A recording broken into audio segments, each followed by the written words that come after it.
This is News 8 on Wood TV, honoring Black history. You know, there's more to our history than what you may find in a classroom.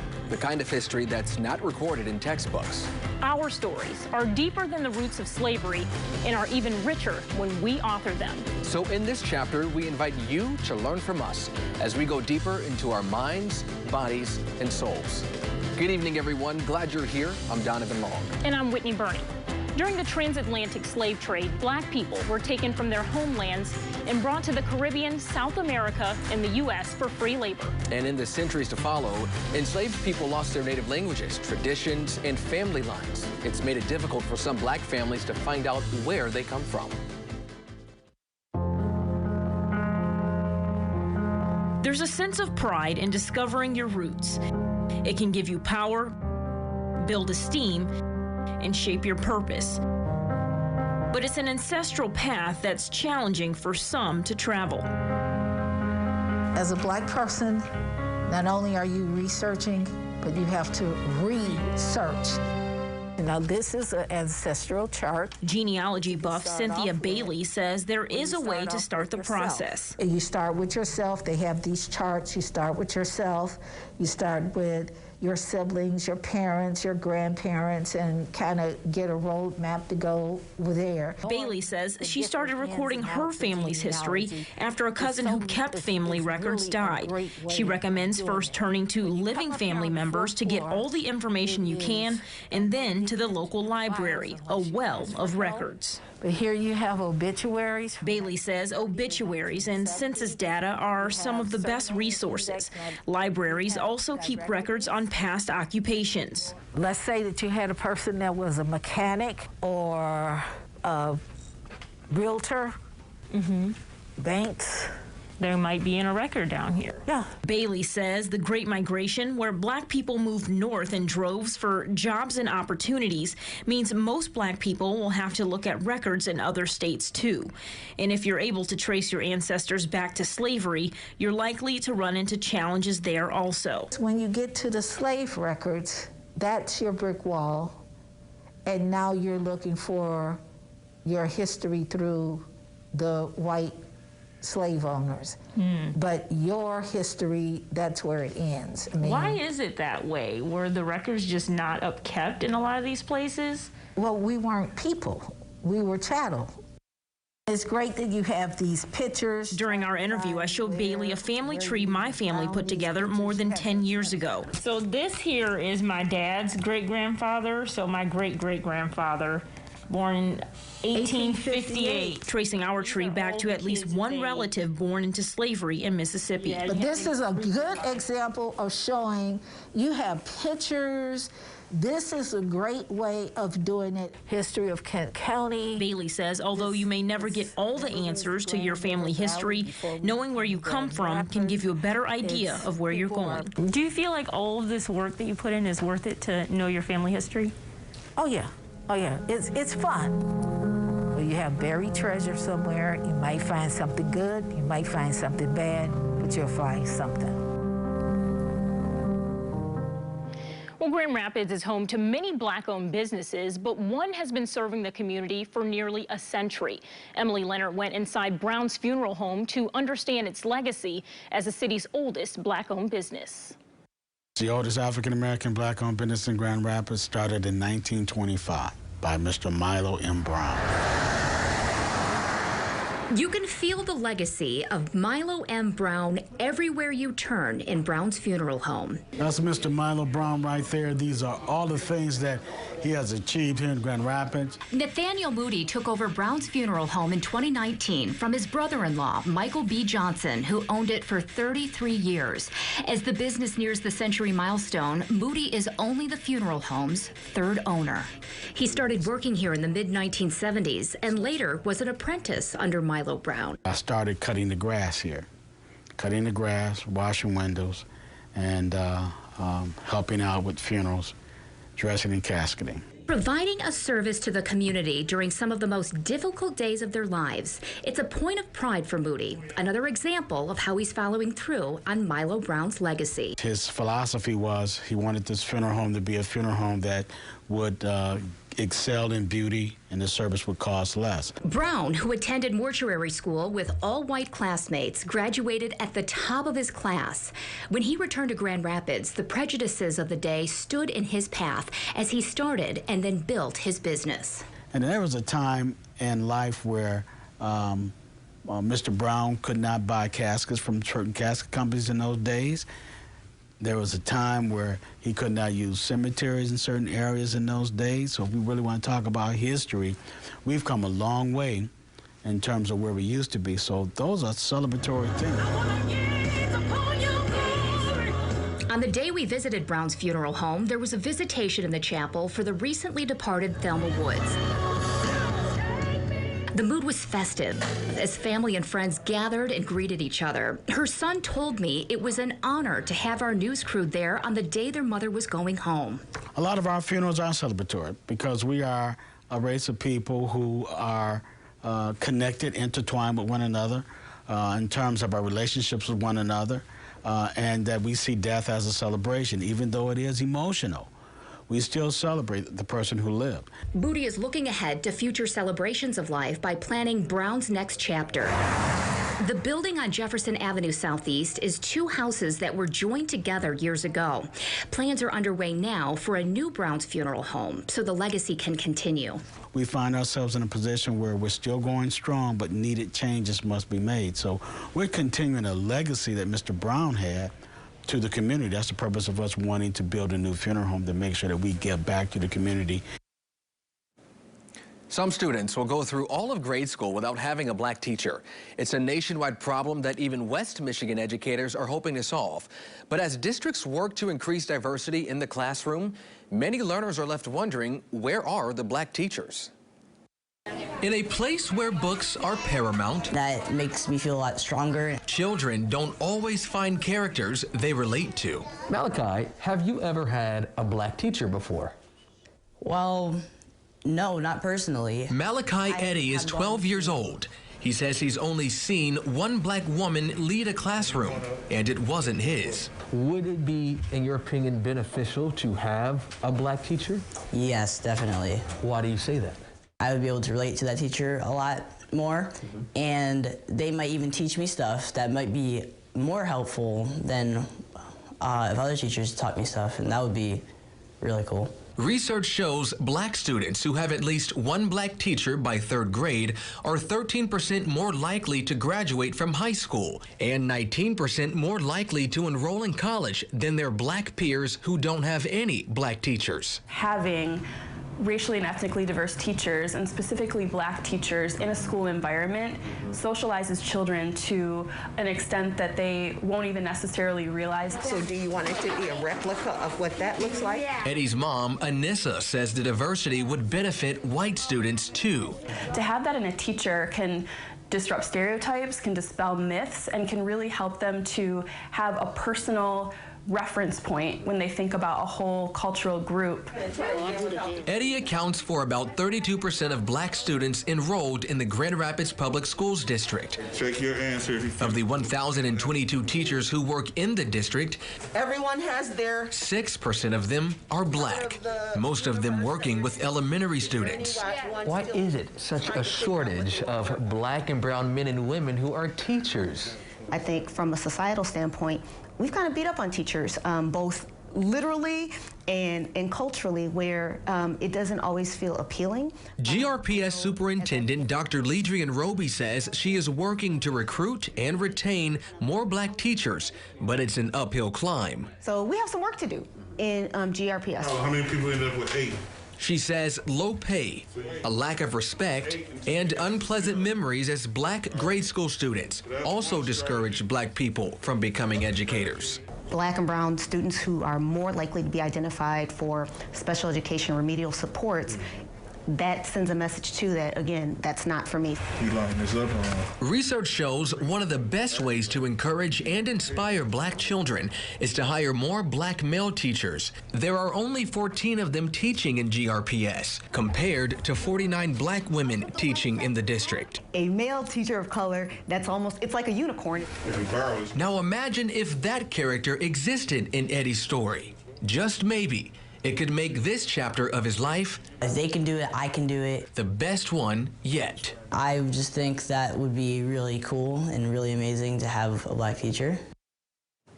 Well, we are going to take a short break now, but coming up, we'll take a look at the legacy of historically black colleges and universities, why they are safe havens for people of color and birthplaces for black love stories. Plus, how a homegrown market is working to nourish underserved communities at risk for health issues.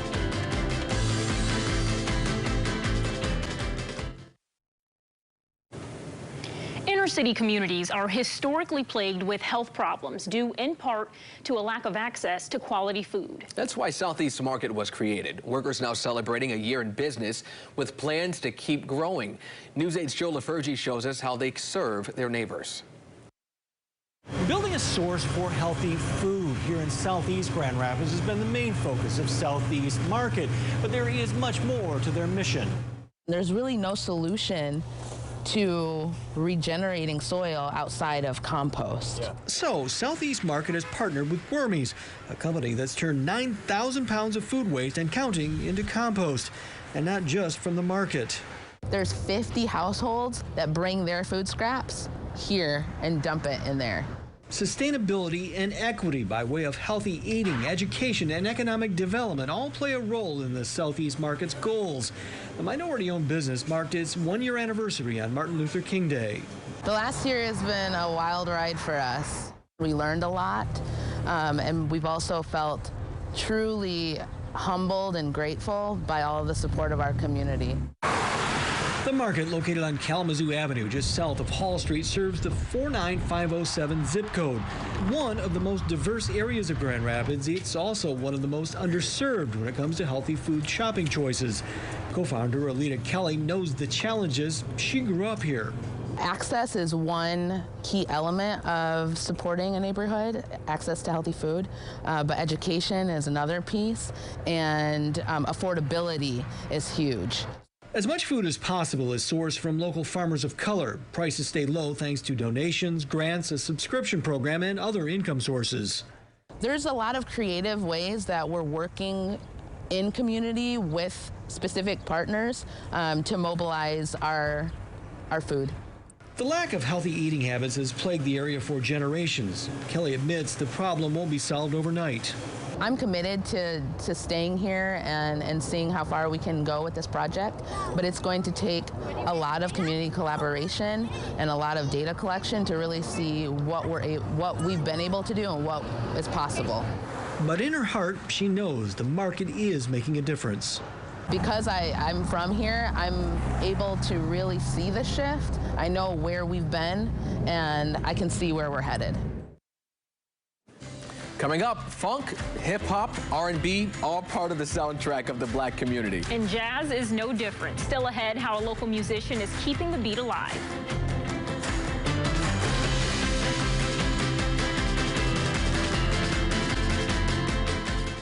Welcome back. We want to honor Black history with the sounds of jazz music. A West Michigan performer is taking us inside the genre to talk about its influences on Black culture. Jacqueline Francis has this story. Historically, this drum was used as communication. Its roots can be traced back to times of slavery. When we play this rhythm, we're going this way or that way. It's information. This is all information, the drum and the dance. Jazz musician Kevin Jones keeping the beat for this West African dance class at Western Michigan University.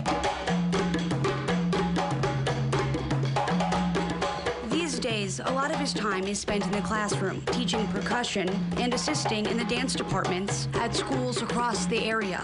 It's a more intimate stage than those he shared with jazz icons like the Isley Brothers and Whitney Houston, spending the late 80s as the percussionist on her world tour. How cool was that? Oh, it was very cool. Is she cool? Oh, very cool.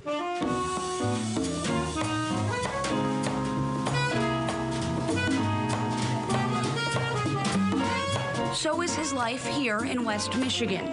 Think of it as his second act.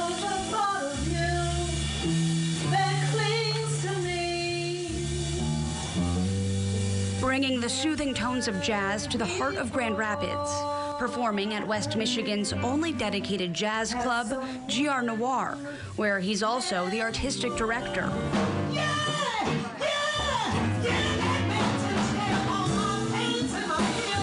Booking standalone performances, or his favorite, putting together a jam session. It's the crux of jazz. Getting 3, 4, 5 people on stage and picking a topic, and you conversate with each other. You have dialogue through music. An experience that pulls the audience in, quoting the musicians that came before him, encouraging everyone to give it a try. He says that jazz knocks the dust off of everyday life. I think that's a perfect metaphor for this music. It makes people come out of what their troubles, whatever is going on in their life. Allows you to tap your foot or bop your head, or even dance in some cases. Reporting in Grand Rapids, Jacqueline Francis, News 8.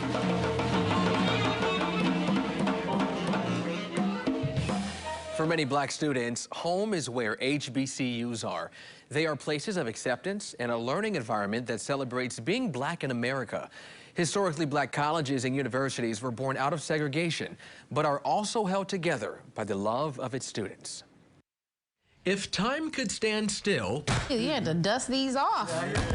this couple That is funny. would have hit pause Wow. a long time ago. She had on this dress and she had this glow. And I saw the glow and I was like, man, this is beautiful. And Lee Moyer reflects on that glow in these yearbook photos of his wife, Tanya, at North Carolina Agricultural and Technical State University. That's where they met. so that's what A&T, I think, did for me, for sure. But it led me to my wife. As a child of an A&T grad, Lee went to this historically black university because it was in his blood. For me, that was it all day long. Tanya went because it was in her destiny. I remember stepping foot on A&T's campus and went, this is where I want to go. I felt that sense of community when I went to the university, just to visit. HBCUs like A&T were started in the 1800s for former slaves and free black people. Black churches, white missionaries, and philanthropists played a role in the founding of HBCUs, giving African Americans access to education since they were once denied that human right. When you go to a HBCU, you know what it feels like to belong. But it gives you pride for being black in America and being able to go out and be successful. Since their inception, the U.S. Department of Education reports HBCUs have provided undergraduate training for 75% of all black Americans holding a doctorate degree, 75% of all black officers in the armed forces, and 80% of all black federal judges. Notable grads include Oprah Winfrey, Dr. Martin Luther King Jr., Megan Thee Stallion, Will Packer, 2 Chainz, and the late Chadwick Boseman. You have a chance to see people like you, interact with people like you, and people are there to achieve and be scholarly. And most importantly, a family, especially during homecoming. If you've seen Beyonce's Coachella performance, that gives you a snippet of what it's like to be at an HBCU homecoming. There is nothing like it. Wyoming High School junior Ulea Powell longs for this experience. It would be monumental for me. It's about kind of putting that that knowledge back into my community. Powell says she wants to go to a HBCU that will best prepare her to become a lawyer. I want to be someone, that people remember and that people can look up to and be proud of. With a little time, anything is possible for future HBCU students like Powell. I've really been looking at Howard and Carolina A&T. Those are like my top two right now. And who knows, she could meet the love of her life while having the time of her life, just like these HBCU grads. Can I get an Aggie pride? Aggie pride. Well, still ahead, we take you back to see how the civil rights movement was pushed forward right here in Grand Rapids. Yeah, how it all started with a black dentist trip to a local movie theater. Most students could probably tell you the story of Rosa Parks, but few have ever heard of Dr. Emmett Bolden. Bolden was a black dentist in Grand Rapids. Here's how he pushed forward civil rights back in the 20s. In the early 20th century, theaters were a pillar of the American social scene. But only certain patrons were allowed the best view. Even though Michigan had a civil rights law on the books since I believe the 1890s, it really wasn't enforced. And the operators of private businesses like theaters had a regular practice of only allowing black patrons to sit in the very worst seats up in the balcony. But one December night in 1925 would be the catalyst to change that here in Grand Rapids, when Dr. Emmett Bolden, one of the first black dentists in the area, attempted to see a show at Keith's Theater. He and a friend went to the theater. They tried to buy a seat on the main floor, and they were refused. They were told they could only sit in the balcony, and then, of course, the next people in line behind them were white, and the theater operator sold them seats on the main floors. Dr. Bolden then teamed up with the NAACP and attorney Oliver Green, the first black man to join the Grand Rapids Bar Association, to file suit against the theater. In the first trial, they lost. The court ruling that private businesses could refuse service to anyone. After they appealed, taking the case all the way to the Michigan Supreme Court, a landmark victory in the case in 1927. The justices ruling separate but equal accommodations were unconstitutional. Despite the magnitude of the case, only national black publications covered the story, local papers never touching it. People don't want to think about the racist history in Grand Rapids, and they don't want to confront it, right? Rosa Parks happened in the South. That's far away. We all know that there was racism in the South. And so even at the time, the people in Grand Rapids didn't want to confront that. A plaque put up in the 90s where the theater used to be to commemorate the work of the civil rights activists has since been relocated. The story is now housed at the Grand Rapids Public Museum only. So you see his photo up there. While the story is in few textbooks, the impact of Bolden and Green's work is evident. But I do think it's an important milestone, one that we can look back on with a little bit of hope and pride, and sort of remember the important steps and sacrifices that people had to take to get us further down the path to where we are today. It was the late Nelson Mandela who once said, "Education is a weapon you can use to change the world." And we hope the black stories we've shared over the last 30 minutes inspire you to do just that, like all those that came before you. Because there's so much power in knowing who you are and where you come from. Happy Black History Month, West Michigan. From all of us here at Wood TV, have a great evening.